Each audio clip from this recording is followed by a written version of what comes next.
प्रधानमंत्री नरेंद्र मोदी ने सोमवार को हिसार से अयोध्या के लिए एक वाणिज्यिक उड़ान को हरी झंडी दिखाई और हवाई अड्डे पर नए टर्मिनल भवन की आधारशिला रखी। हवाई यात्रा को सभी के लिए सुरक्षित, किफायती और सुलभ बनाने की अपनी प्रतिबद्धता के अनुरूप प्रधानमंत्री मोदी ने महाराजा अग्रसेन हवाई अड्डे के नए टर्मिनल भवन की आधारशिला रखी, जिसकी अनुमानित लागत 410 करोड़ रुपये से अधिक होगी। इसमें अत्याधुनिक यात्री टर्मिनल, कार्गो टर्मिनल और एटीसी भवन शामिल होंगे। इस परियोजना को 2 साल में पूरा करने का लक्ष्य रखा गया है। प्रधानमंत्री मोदी द्वारा हिसार से अयोध्या के लिए उद्घाटन उड़ान को हरी झंडी दिखाने के बारे में पहले एक बयान में कहा गया था कि हिसार से अयोध्या के लिए सप्ताह में 2 बार और जम्मू, अहमदाबाद, जयपुर और चंडीगढ़ के लिए सप्ताह में 3 उड़ानें हरियाणा की विमानन कनेक्टिविटी में एक महत्वपूर्ण छलांग होंगी। इस कार्यक्रम में हरियाणा के मुख्यमंत्री नायब सिंह सैनी और कई राज्य मंत्री भी उपस्थित थे। मंत्री श्री विपुल गोयल जी, कृष्ण कुमार बेदी जी और रणवीर गंगवा जी, माननीय सांसद धर्मवीर जी, सुभाष बराला जी, किरण चौधरी जी और भारतीय जनता पार्टी के प्रदेश अध्यक्ष मोहनलाल बाडोली जी, आप सभी का और दर्शक दीर्घा में विशाल संख्या में बैठे हुए आप सभी का हार्दिक स्वागत, अभिनंदन, वंदन आप सभी का देवियों सज्जनों। मैं निवेदन करूंगा माननीय मुख्यमंत्री श्री नायब सिंह सैनी जी से कि वे प्रदेशवासियों की ओर से माननीय प्रधानमंत्री महोदय का स्वागत, अभिनंदन करें और सबसे पहले प्रधानमंत्री जी को हमारे किसानों की मेहनत का फल, तैयार गेहूं की सुनहरी बालियों का गुच्छा और उसमें कमल के फूल जो हमारी आस्था का, आध्यात्मिकता का प्रतीक है, भेंट करके उनका स्वागत, अभिनंदन करें। मुख्यमंत्री महोदय से मैं पुनः निवेदन करूंगा, अब माननीय प्रधानमंत्री महोदय को पगड़ी और शॉल भेंट कर उनका अभिनंदन करें आपके करतल ध्वनि के साथ। हरियाणा की यह पगड़ी अतिथि के प्रति हमारे सर्वोच्च सम्मान का प्रतीक है देवियों सज्जनों, और हम सब उसी भाव के साथ प्रधानमंत्री महोदय का स्वागत, अभिनंदन कर रहे हैं। और साथ ही शॉल जो मुख्यमंत्री महोदय भेंट करने जा रहे हैं प्रधानमंत्री महोदय को, वो शॉल हमारे प्रदेशवासियों की ओर से स्नेह, प्रधानमंत्री महोदय के प्रति कृतज्ञता का भाव, प्रधानमंत्री महोदय के प्रति उसकी अभिव्यक्ति। अब मैं निवेदन करूंगा भारतीय जनता पार्टी के प्रदेश अध्यक्ष मोहनलाल बाडोली जी से कि वे प्रधानमंत्री महोदय को बाबा साहेब की प्रतिमा भेंट करें। करतल ध्वनि, तालियों की आवाज तो आप सबकी तरफ से आते रहनी चाहिए। और अब अनुरोध हरियाणा सरकार में सामाजिक न्याय और अधिकारिता मंत्री श्री कृष्ण कुमार बेदी जी से, वे प्रधानमंत्री महोदय को एक स्मृति चिन्ह भेंट करें। ये स्मृति चिन्ह नॉन स्टॉप हरियाणा के नित्य नए संकल्पों को पूरा करने का भाव अभिव्यक्त करता है। देवियों सज्जनों, बहुत बहुत वंदन, अभिनंदन माननीय प्रधानमंत्री श्री नरेंद्र मोदी जी का। मैं अब निवेदन करूंगा माननीय मुख्यमंत्री हरियाणा श्री नायब सिंह सैनी जी से कि वे प्रदेशवासियों की ओर से माननीय प्रधानमंत्री महोदय के स्वागत के साथ साथ अपने संबोधन के लिए पधारें। माननीय मुख्यमंत्री हरियाणा श्री नायब सिंह सैनी जी।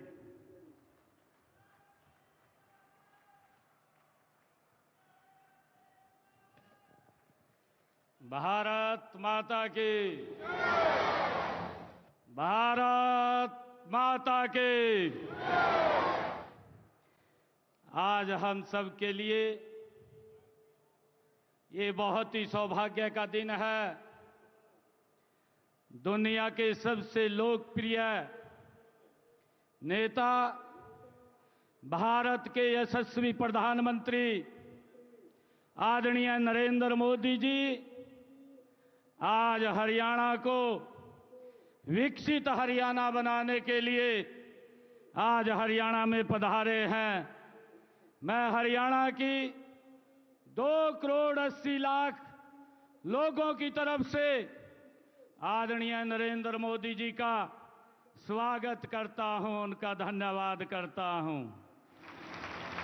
माननीय प्रधानमंत्री जी, महाराजा अग्रसेन जी की इस पावन धरा और वीर भूमि हरियाणा में पधारने पर मैं अपने सभी हरियाणा परिवारजनों की ओर से आपका हार्दिक स्वागत करता हूं, अभिनंदन करता हूं और आपको हरियाणा की ऐतिहासिक जीत की बधाई देता हूं। आपको राम राम करता हूं। आदरणीय प्रधानमंत्री जी, यह वही हिसार है जहां की मिट्टी के मेहनत की खुशबू उठती है, जहां पशुधन की समृद्धि गूंजती है, जहां के सैनिकों ने हमेशा हंसकर देश के लिए कुर्बानियां दी हैं। आज विद्या का प्रकाश हर घर को रोशन करता है। यहाँ की राखी गढ़ी में हमें हमारी प्राचीन सभ्यता की गौरव गाथा सुनाती है। तो अग्रोहा की धरती महाराजा अग्रसेन के व्यापारिक वैभव को और सामाजिक समरसता की कहानी ये कहती है। आदरणीय प्रधानमंत्री जी, आपके आशीर्वाद से अब हमारे खेतों में सिर्फ फसलें नहीं, उम्मीदें भी लहलहाती हैं। आपके आगमन से यह ऐतिहासिक धरा विकास के सुनहरे पथ पर दौड़ पड़ी है। हिसार की हवा आज एक नया जोश है, एक नई चमक है। माननीय प्रधानमंत्री जी, आज भारतीय संविधान के शिल्पी भारत रत्न डॉक्टर साहेब भीमराव अंबेडकर जी की 135वीं जयंती है।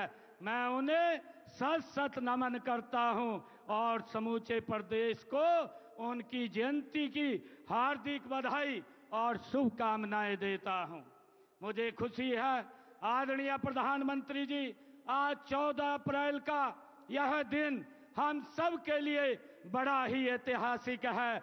आज हम सब उस क्षण के साक्षी बन रहे हैं जब इस पावन भूमि पर नवनिर्मित महाराजा अग्रसेन हवाई अड्डे से भगवान श्री राम की नगरी अयोध्या में महर्षि वाल्मीकि अंतर्राष्ट्रीय हवाई अड्डे तक हवाई उड़ानों का शुभारंभ हो रहा है। और साथ ही हरियाणा के इस पहले एयरपोर्ट के टर्मिनल के भवन का भी आपके कर कमलों द्वारा आज शिलान्यास हो रहा है। माननीय प्रधानमंत्री जी, रामनवमी के अवसर पर आपने श्रीलंका में राम सेतु के दर्शन किए, जो हमारी सांस्कृतिक धरोहर का एक जीवंत प्रमाण है। और आज से आपके नेतृत्व में हिसारवासी सीधी फ्लाइट से अयोध्या जाकर भगवान रामलला के दर्शन का पुण्य लाभ प्राप्त कर सकेंगे। आदरणीय प्रधानमंत्री जी, यह केवल एक हवाई सेवा नहीं बल्कि हमारी आस्था और संस्कृति को जोड़ने वाली एक अनमोल कड़ी है। माननीय प्रधानमंत्री जी, आपका हरियाणा से अपना एक अलग रिश्ता है और हरियाणा के लोगों का भी आपसे अपना एक अलग ही प्रेम और लगाव है। आप विधानसभा चुनाव के दौरान 28 दिसंबर 2024 को हिसार आए थे। आपने इसी स्थल से हरियाणा की जनता से तीसरी बार भारतीय जनता पार्टी की सरकार बनाने का वायदा लिया था। माननीय प्रधानमंत्री जी, मुझे आज यह कहते हुए गर्व महसूस हो रहा है कि हरियाणा के लोगों ने आपसे किया हुआ अपना वायदा पूरा कर दिया है। माननीय प्रधानमंत्री जी, जो ऐतिहासिक जीत हरियाणा में भारतीय जनता पार्टी को मिली है, यह जीत हरियाणा की जनता का आपके ऊपर विश्वास की जीत है। यह जीत आपकी नीति की जीत है। यह जीत आपकी नीयत की जीत है और आपके नेतृत्व की जीत है। माननीय प्रधानमंत्री जी, हम सौभाग्यशाली हैं कि हमें आपका कुशल नेतृत्व मिला, ये उसकी जीत है। यह जीत आपके मार्गदर्शन में हो रहे हरियाणा के विकास की जीत है। माननीय प्रधानमंत्री जी, मुझे आज आपको यह बताते हुए खुशी हो रही है कि तीसरी पारी के 100 दिनों के अंदर अंदर ही हमने अपने संकल्प पत्र के 19 वायदे पूरे किए हैं। 90 वायदों पर काम शुरू हो चुका है और बाकी सभी भी तेज गति से काम हो रहा है। माननीय प्रधानमंत्री जी, हरियाणा आपके मार्गदर्शन और कुशल नेतृत्व में डबल इंजन की सरकार से ट्रिपल इंजन सरकार बन गई है और 3 गुना रफ्तार से आगे बढ़ रही है। माननीय प्रधानमंत्री जी, हमने अपनी माताओं बहनों से लाडो लक्ष्मी योजना की शुरुआत का वायदा किया था। मुझे बताते हुए खुशी हो रही है कि हमने पहले ही बजट में हमने इस योजना के लिए 5,000 करोड़ रुपए का प्रावधान कर दिया है। माननीय प्रधानमंत्री जी, जब आप 28 सितंबर 2024 को इसी सभा स्थल पर हिसार आए थे, तब एक वादा मैंने पूरे हरियाणा की ओर से आपको किया था, और वह था कि हरियाणा में तीसरी बार भारतीय जनता पार्टी की सरकार बनते ही हम आपको हिसार एयरपोर्ट के उद्घाटन के लिए बुलाएंगे। और आपने भी वायदा किया था और गारंटी भी दी थी कि सरकार बनते ही एयरपोर्ट के काम में गति भी आएगी और इसका उद्घाटन करने भी आएंगे। माननीय प्रधानमंत्री जी, मुझे खुशी है कि आज यह दोनों वायदे भी पूरे हो गए हैं। माननीय प्रधानमंत्री जी, आजादी के इतने वर्षों बाद भी देश के कई हिस्सों में हवाई संपर्क न होने से आम व्यक्ति के लिए हवाई यात्रा करना एक हवाई सपना ही था। हर देशवासी की इस सपने को साकार करने का काम माननीय प्रधानमंत्री श्री नरेंद्र मोदी जी ने अपने उड़ान योजना की शुरुआत करके किया। माननीय प्रधानमंत्री जी, आज यहाँ आपके कर कमलों द्वारा एयरपोर्ट के दूसरे टर्मिनल के भवन का शिलान्यास भी हो रहा है और यहाँ से अयोध्या, जम्मू, अहमदाबाद, जयपुर और चंडीगढ़ के लिए लगातार हवाई उड़ानों का क्रम भी शुरू हो जाएगा। इसका लाभ हरियाणा के साथ साथ पंजाब, राजस्थान के लोगों को भी मिलेगा। प्रदेश का पहला एयरपोर्ट आपके आशीर्वाद से मिला है, इसके लिए आपका बहुत बहुत धन्यवाद करता हूं। माननीय प्रधानमंत्री जी, हरियाणा अगर आज 3 गुना रफ्तार से आगे बढ़ रहा है तो इसका कारण आप हैं, आपका नेतृत्व है, आपका मार्गदर्शन है, आपकी सोच है और आपका विजन है। माननीय प्रधानमंत्री जी, आज आपके कर कमलों से हरियाणा की एक नई दिशा, नई उड़ान और नए युग का आरंभ हो रहा है। माननीय प्रधानमंत्री जी, मैं आपको हरियाणा के 2 करोड़ 80 लाख लोगों की ओर से ये विश्वास दिलाता हूं कि आपके विकसित भारत के सपने को पूरा करने में हरियाणा का स्थान और हरियाणा का योगदान दोनों अग्रणी रहेंगे। मैं एक बार फिर पूरे धाकड़ हरियाणा की ओर से देश के धाकड़ प्रधानमंत्री जी का इस पवित्र भूमि पर स्वागत करता हूं, अभिनंदन करता हूं, धन्यवाद करता हूं। जय हिंद, जय भारत, जय भारत मां।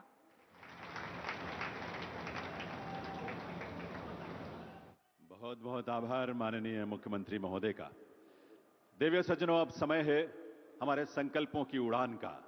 आज यहां माननीय प्रधानमंत्री महोदय महाराजा अग्रसेन अंतर्राष्ट्रीय हवाई अड्डे के दूसरे टर्मिनल के निर्माण कार्य की शिला पट्टिका का अनावरण करेंगे पहले, और फिर हिसार हवाई अड्डे से पहली व्यावसायिक उड़ान का भी शुभारंभ करेंगे। मैं निवेदन करूंगा माननीय प्रधानमंत्री महोदय से कि वे पहले रिमोट का बटन दबाकर महाराजा अग्रसेन अंतर्राष्ट्रीय हवाई अड्डे के दूसरे टर्मिनल के निर्माण की शिला पट्टिका का अनावरण करने की कृपा करें।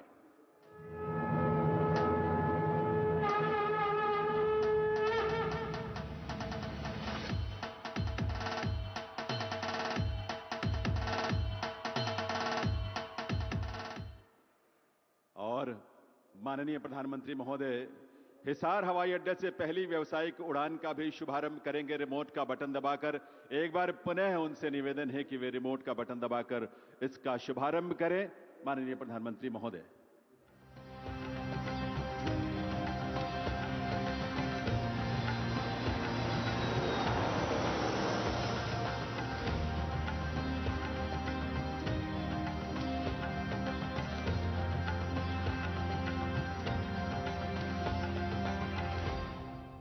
देवियों सज्जनों, आप सबको हृदय से बधाई इस उड़ान की, संकल्पों के इस नए उड़ान की। और ये दृश्य आपके सामने हमारे इस एयरपोर्ट के उस रनवे का है जहां से पहली व्यावसायिक उड़ान जो है वो टेक ऑफ करने वाली है, उसकी शुरुआत हो रही है। और ये सजीव दृश्य आप देख पा रहे हैं और वो विमान भी आप देख पा रहे हैं जो यहां से उड़ान भरकर प्रभु श्री राम की नगरी यहां से प्रस्थान करेगी। महर्षि वाल्मीकि अंतर्राष्ट्रीय हवाई अड्डा अयोध्या धाम के लिए जो रवाना हो रही है करतल ध्वनि के साथ, आइए अपनी शुभकामनाएं दें और अपनी तरफ से बधाई भी सभी प्रदेशवासियों को, देश के लोगों को। ये उड़ान जो आपके सामने अब एक नए संकल्प के साथ आसमान छूने के लिए, आसमान की ऊंचाइयों को छूने के लिए आगे बढ़ चुकी है। बहुत बहुत आभार माननीय प्रधानमंत्री महोदय का इस उड़ान के लिए, इस सौगात के लिए। आज के विशेष दिन पर ये उड़ान को लेकर एक शुरुआत है जो भविष्य में और भी विस्तार पाएगा। संकल्पों की इस उड़ान पर आधारित एक फिल्म हमने तैयार की है जिसमें हिसार के इस महाराजा अग्रसेन अंतर्राष्ट्रीय हवाई अड्डे के नए स्वरूप की झलक आपको नजर आएगी। आइए देखते हैं ये फिल्म। हरियाणा का दिल हिसार, जहां इतिहास। स्वतंत्र भारत के इतिहास में वर्ष 2014 आप सब इस बात को गहरे से महसूस करते हैं, एक नए युग के प्रवर्तन का वर्ष था जब माननीय प्रधानमंत्री श्री नरेंद्र मोदी ने देश का नेतृत्व संभाला और बाबा साहेब के चिंतन और उनकी विरासत को समावेशी भारत, विकसित भारत के निर्माण का आधार बनाया। सबका साथ, सबका विकास बाबा साहेब के उसी चिंतन का विस्तार है। आइए देवियों सज्जनों, आप सबके करतल ध्वनि के साथ निवेदन करें ऐसे युग दृष्टा प्रधानमंत्री श्री नरेंद्र मोदी जी से वे अपने संबोधन के लिए पधारें, हम सबका मार्गदर्शन करें, हम सबको शुभकामना, अपना शुभ संदेश दें। माननीय प्रधानमंत्री महोदय।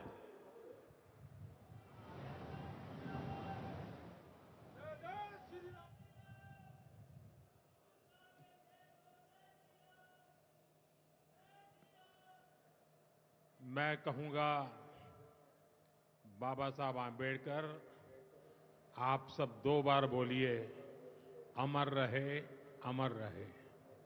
बाबा साहब आंबेडकर, बाबा साहब आंबेडकर, बाबा साहब आंबेडकर।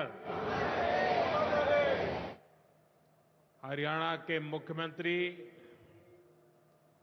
श्रीमान नायब सिंह सैनी जी, केंद्रीय मंत्रिमंडल के मेरे साथी श्रीमान मुरलीधर मोहोल जी,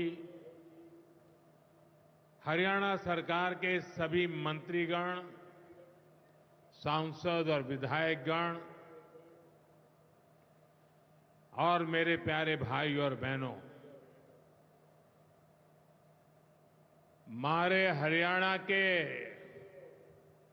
धाकड़ लोगों ने राम राम।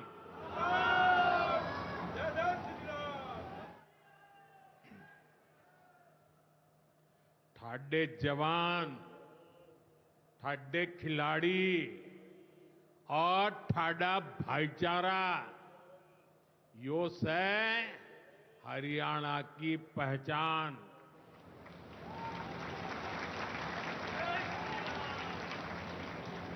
लावणी के इस अति व्यस्त समय में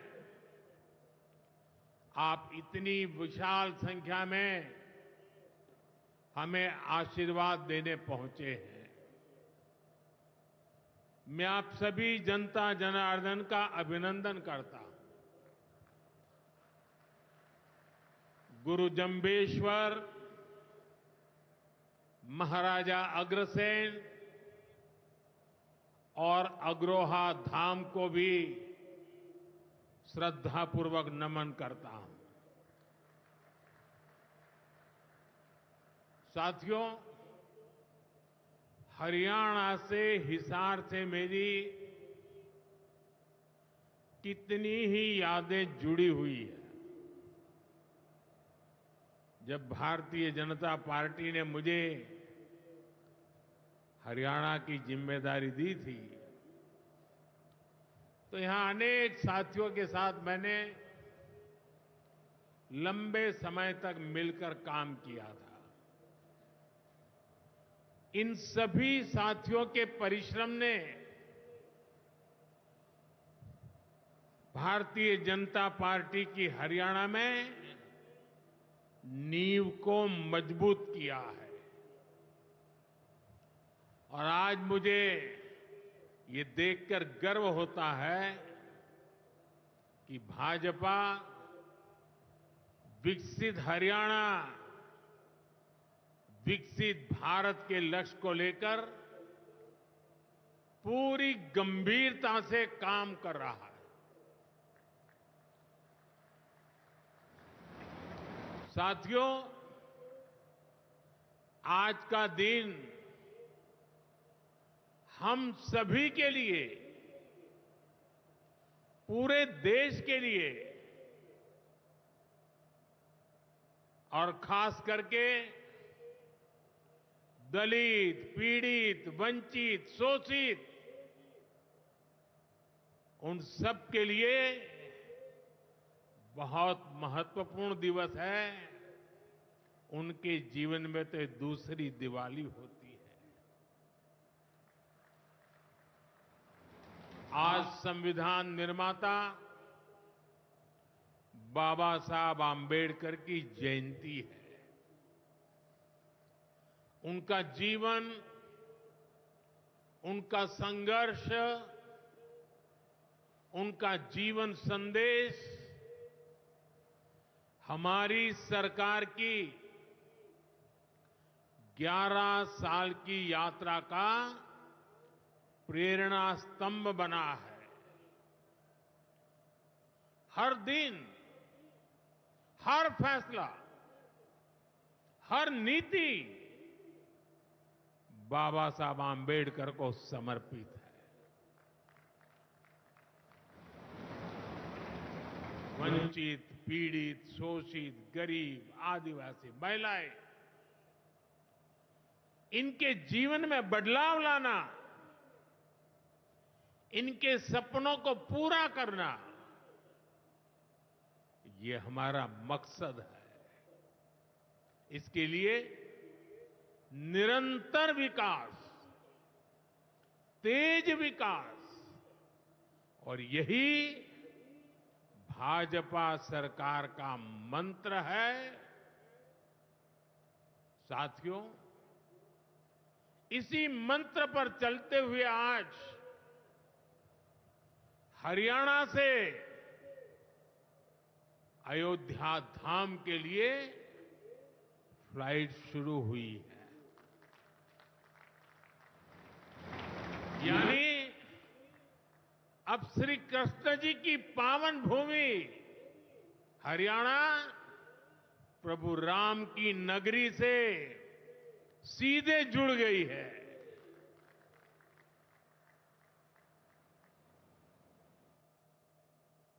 अग्रसेन हवाई अड्डे से वाल्मीकि हवाई अड्डे आज सीधी उड़ान भरी जा रही है।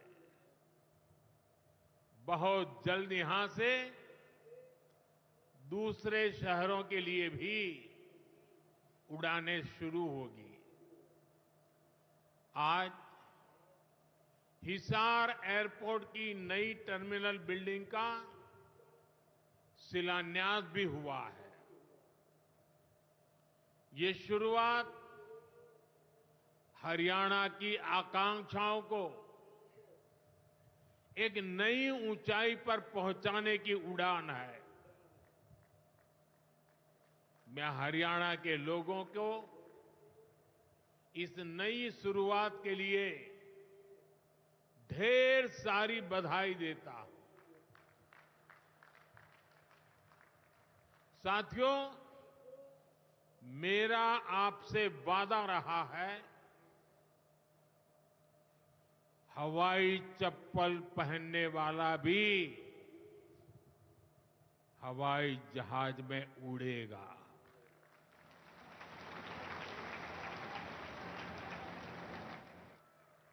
और ये वायदा हम देश में चारों तरफ पूरा होता देख रहे हैं। बीते 10 सालों में करोड़ों भारतीयों ने जीवन में पहली बार हवाई सफर की है। हमने वहां भी नए एयरपोर्ट बनाए, जहां कभी अच्छे रेलवे स्टेशन तक नहीं थे। 2014 से पहले देश में 74 एयरपोर्ट थे।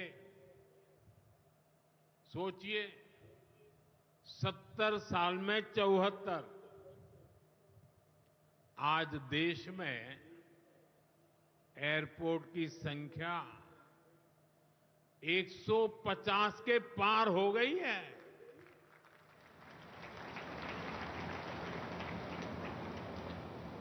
देश के करीब 90 एरोड्रम उड़ान योजना से जुड़ चुके हैं।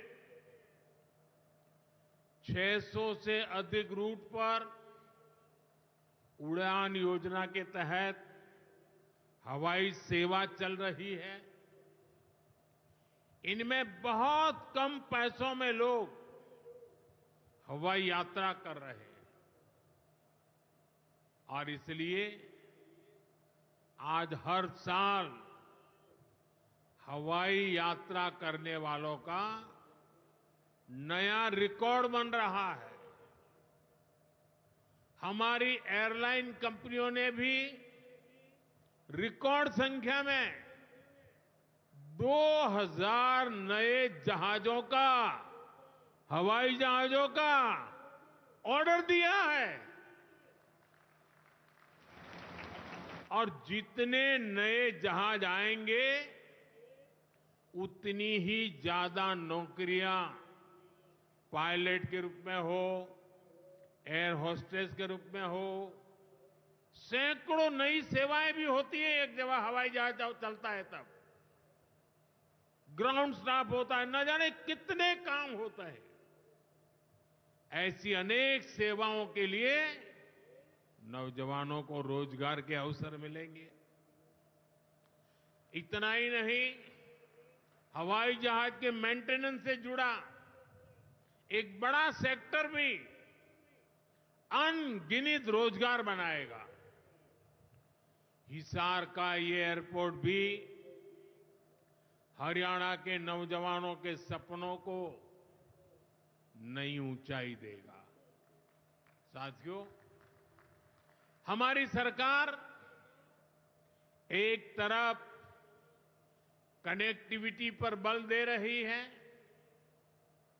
दूसरी तरफ गरीब कल्याण और सामाजिक न्याय भी सुनिश्चित कर रही है। और यही तो बाबा साहब आंबेडकर का सपना था। हमारे संविधान निर्माताओं की यही आकांक्षा थी। देश के लिए मरने मिटने वालों का भी यही सपना था। लेकिन हमें ये कभी भूलना नहीं है कि कांग्रेस ने बाबा साहब आंबेडकर के साथ क्या किया। जब तक बाबा साहब जीवित थे, कांग्रेस ने उन्हें अपमानित किया। दो बार उन्हें चुनाव हरवाया। कांग्रेस की पूरी सरकार उनको उखाड़ फेंकने में लगी थी। उनको सिस्टम से बाहर रखने की साजिश की गई। जब बाबा साहब हमारे बीच नहीं रहे तो कांग्रेस ने उनकी याद तक मिटाने की कोशिश की। कांग्रेस ने बाबा साहब के विचारों को भी हमेशा के लिए खत्म कर देना चाहा। डॉक्टर अंबेडकर संविधान के संरक्षक थे। कांग्रेस संविधान की भक्षक बन गई है। डॉक्टर अंबेडकर समानता लाना चाहते थे, लेकिन कांग्रेस ने देश में वोट बैंक का वायरस फैला दिया। साथियों, बाबा साहब चाहते थे कि हर गरीब, हर वंचित गरिमा से जी सके, सर ऊंचा करके जिए, वो भी सपने देखें, अपने सपने पूरे कर सके। लेकिन कांग्रेस ने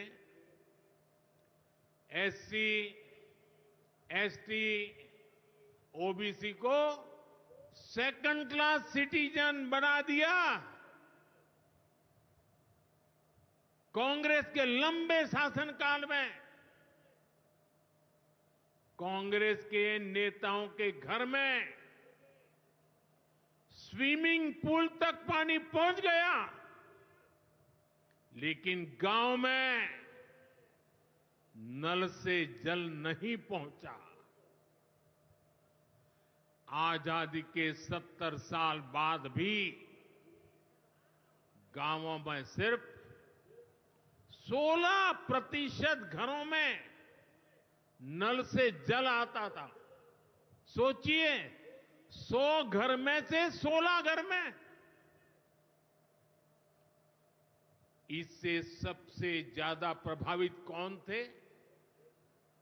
इससे एससी, एसटी, ओबीसी सबसे ज्यादा प्रभावित थे।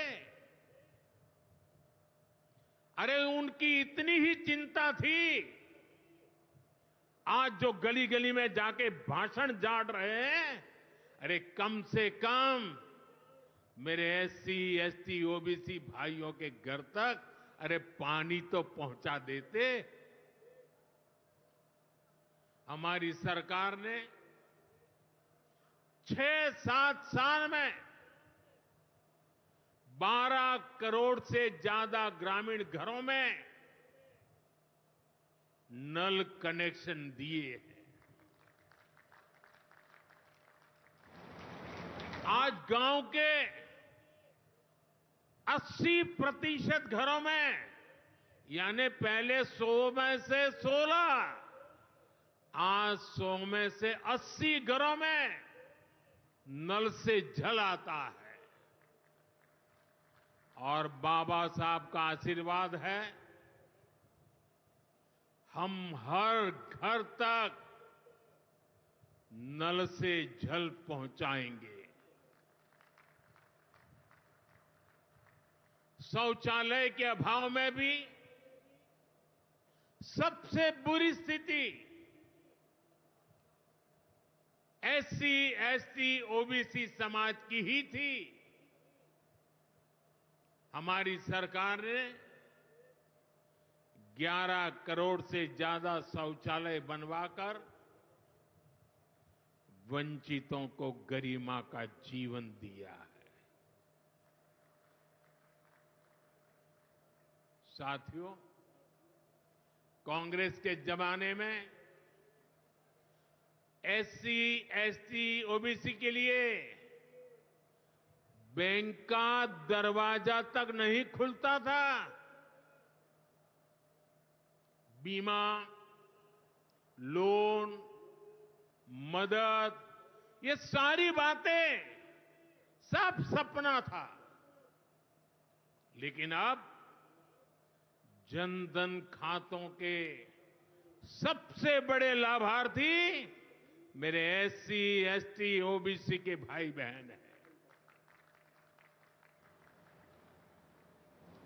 हमारे एससी, एसटी, ओबीसी भाई बहन आज गर्व से जेब में से रुपए कार्ड निकाल करके दिखाते हैं। जो अमीरों के जेब में कभी रुपए कार्ड हुआ करते थे, वो रुपए कार्ड आज मेरा गरीब दिखा रहा है।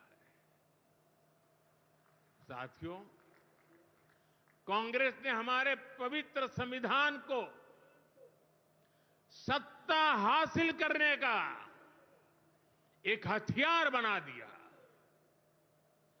जब जब कांग्रेस को सत्ता का संकट दिखा, उन्होंने संविधान को कुचल दिया। कांग्रेस ने आपातकाल में संविधान की स्पिरिट को कुचला ताकि जैसे तैसे सत्ता बनी रहे।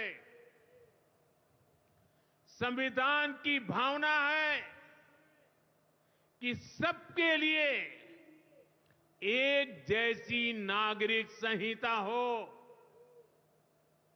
जिसे मैं कहता हूं सेक्युलर सिविल कोड।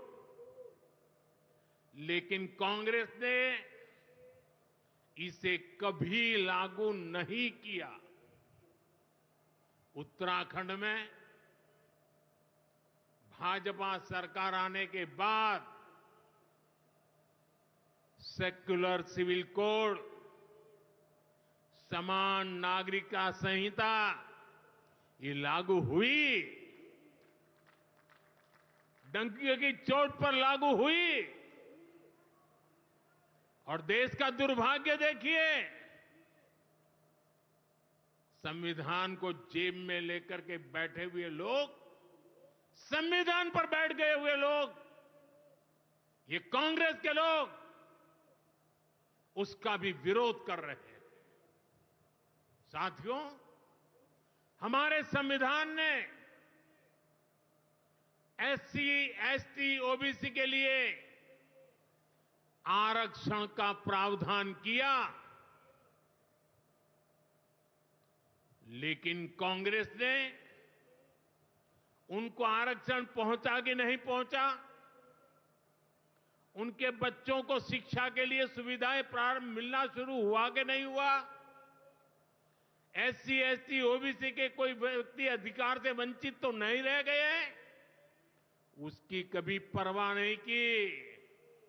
लेकिन राजनीतिक खेल खेलने के लिए कांग्रेस ने बाबा साहब आंबेडकर ने जो सपना देखा था, सामाजिक न्याय के लिए संविधान में जो व्यवस्था की थी, उसको भी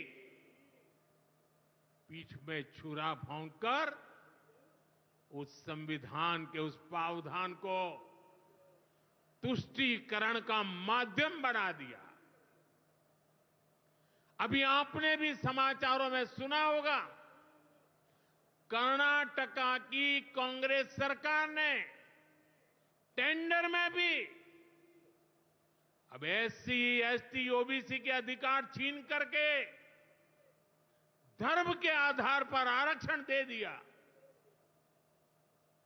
जबकि संविधान में बाबा साहब आंबेडकर ने साफ साफ शब्दों में चर्चा में कहा था कि संविधान में कतई धर्म के आधार पर आरक्षण की व्यवस्था नहीं की जाएगी। और हमारे संविधान ने धर्म के आधार पर आरक्षण के लिए प्रतिबंध लगाया हुआ है।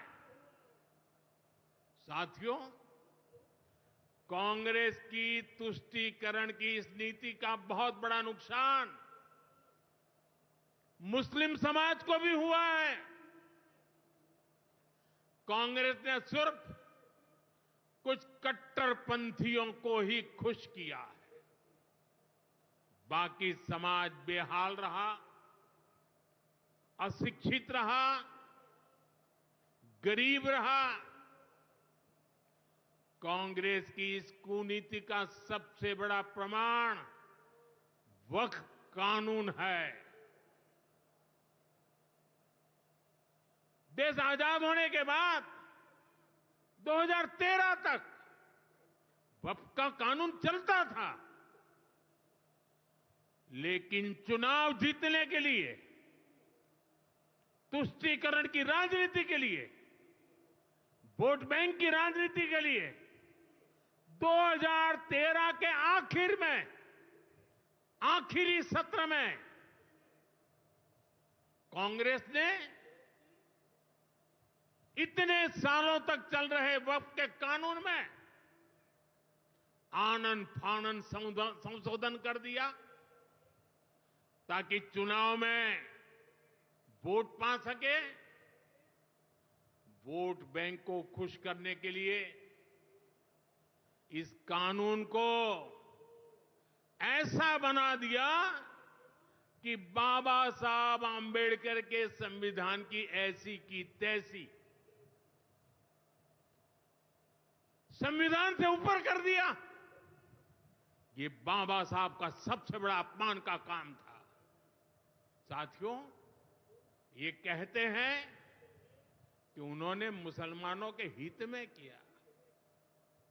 मैं जरा ऐसे सभियों से पूछना चाहता हूं, वोट बैंक के भूखे इन राजनेताओं से कहना चाहता हूं, अगर सच्चे अर्थ से आपके दिल में मुसलमानों के लिए थोड़ी भी हमदर्दी है, तो कांग्रेस पार्टी अपने पार्टी के अध्यक्ष मुसलमान को बनाए।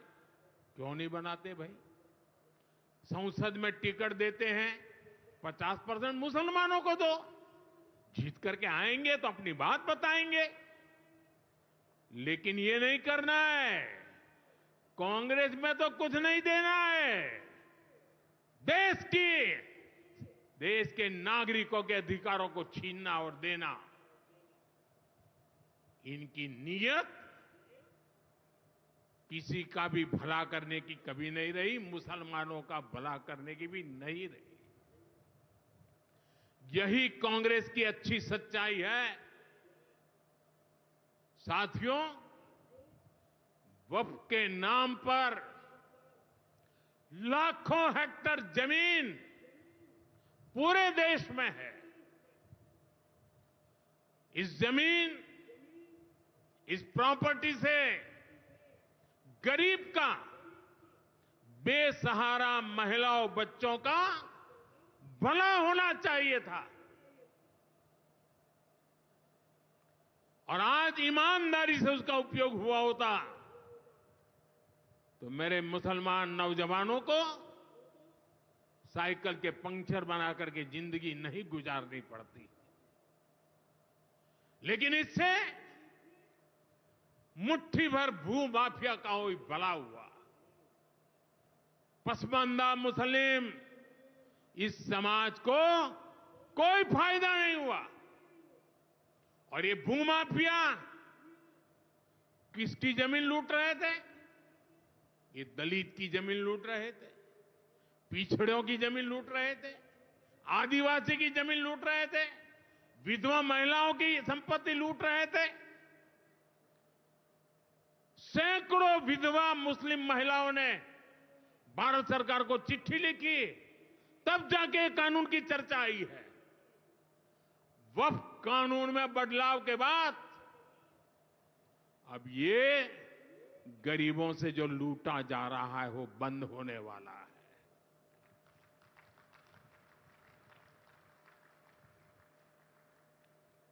और सबसे बड़ी बात, हमने एक बहुत बड़ा जिम्मेदारीपूर्ण महत्वपूर्ण काम किया है।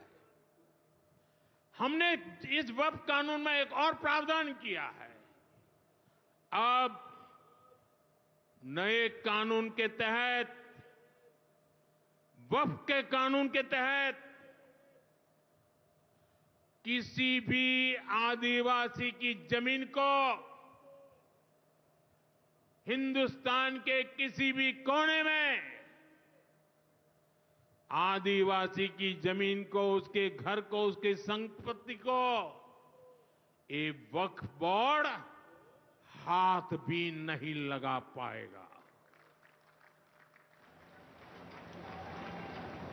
ये आदिवासी के हितों की रक्षा करने का, संविधान की मर्यादाओं का पालन करने का हमने बहुत बड़ा काम किया है। नए प्रावधानों से वक्फ की भी पवित्र भावना का सम्मान होगा। मुस्लिम समाज के गरीब और पसमानदा परिवारों, मुस्लिम महिलाओं, खास करके मुस्लिम विधवाओं को, मुस्लिम बच्चों को उनका हक भी मिलेगा और भविष्य में उनका हक सुरक्षित रहेगा। और यही तो बाबा साहब आंबेडकर ने संविधान के स्पिरिट में हमें काम दिया हुआ है।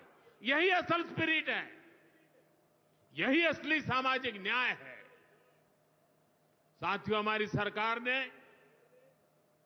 2014 के बाद बाबा साहब आंबेडकर की प्रेरणा को आने वाली पीढ़ियों तक पहुंचाने के लिए अनेक महत्वपूर्ण कदम उठाए।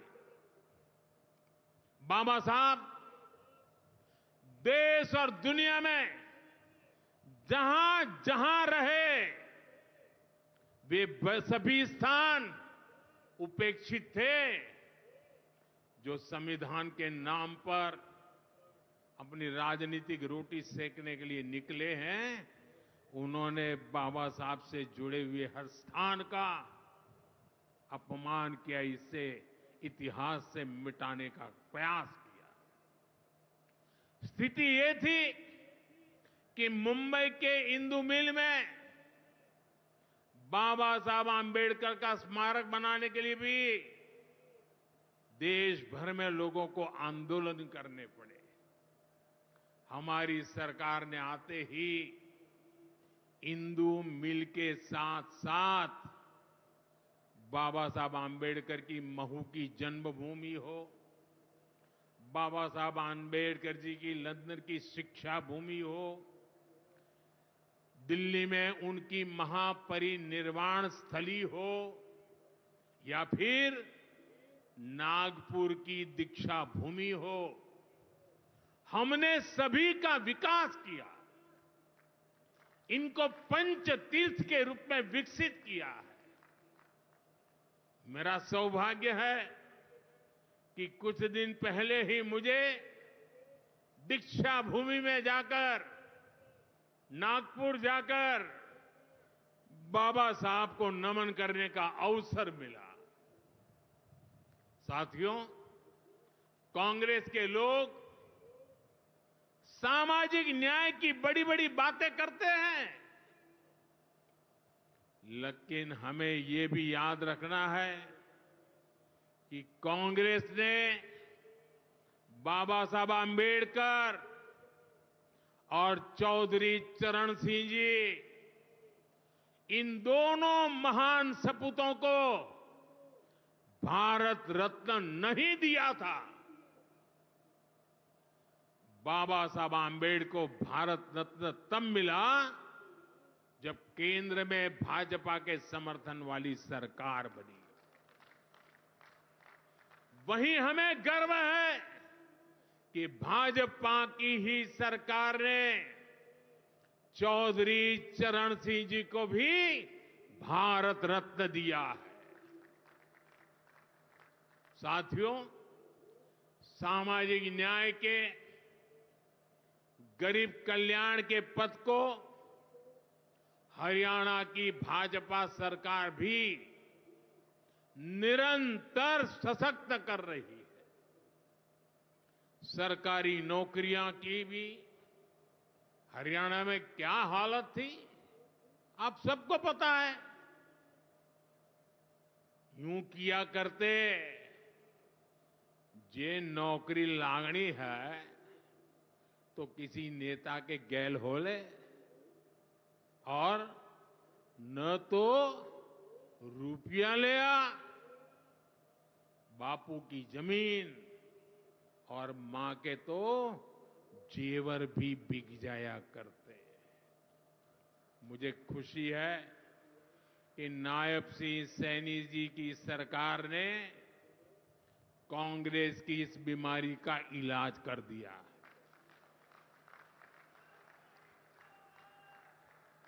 बिना खर्ची, बिना पर्ची के नौकरियां देने का जो ट्रैक रिकॉर्ड हरियाणा का है, वो अद्भुत है।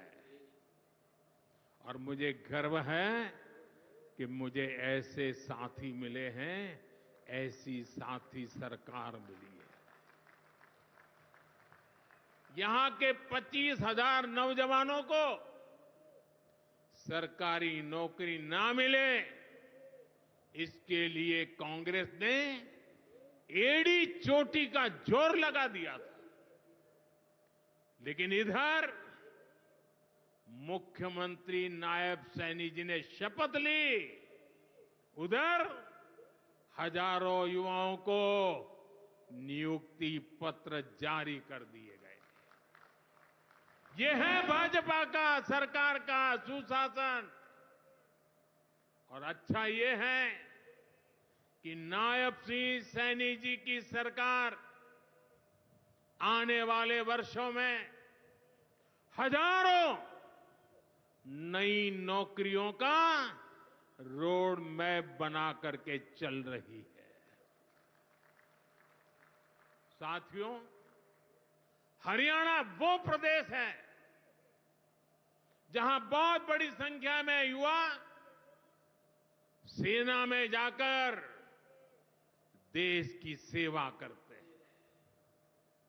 कांग्रेस ने तो वन रैंक वन पेंशन को लेकर भी दशकों तक धोखा ही दिया। ये हमारी सरकार है जिसने वन रैंक वन पेंशन योजना लागू की। अब तक हरियाणा के पूर्व फौजियों को भी ओआरओपी के वन रैंक वन पेंशन के 13,500 करोड़ रुपए 13,500 करोड़ रुपए दिए जा चुके हैं। आपको याद होगा, इसी योजना पर झूठ बोलते हुए कांग्रेस सरकार ने पूरे देश के फौजियों के लिए सिर्फ 500 करोड़ रुपए का प्रावधान किया था। अब आप सोचिए, अकेले हरियाणा में 13,500 करोड़, और कहां 500 करोड़, कैसी आंख में धूल डालने की प्रवृत्ति थी। कांग्रेस किसी की सगी नहीं है, वो सिर्फ सत्ता की सगी है। वो ना दलितों की सगी है, न पिछड़ों की सगी है, न मेरे देश की माता बहन बेटियों की सगी है, और न ही वो मेरे फौजियों की सगी है। साथियों, मुझे पूरा विश्वास है कि हरियाणा विकसित भारत के संकल्प को मजबूती देगा। खेल हो या फिर खेत, हरियाणा की मिट्टी की खुशबू दुनिया भर में महक बिखेरती रहेगी। मुझे हरियाणा के अपने बेटे बेटियों पर बहुत भरोसा है। ये नया एयरपोर्ट, ये नई उड़ान हरियाणा के सपनों को पूरा करने की प्रेरणा बने। और इतनी विशाल संख्या में आप आशीर्वाद देने आए, ये मेरा सौभाग्य है। मैं आपको सर झुका करके नमन करता हूं और अनेक सफलताओं के लिए अनेक अनेक शुभकामनाएं देता हूं, बहुत बहुत बधाई देता हूं। मेरे साथ बोलिए, भारत माता की, भारत माता की, भारत माता की। बहुत बहुत धन्यवाद।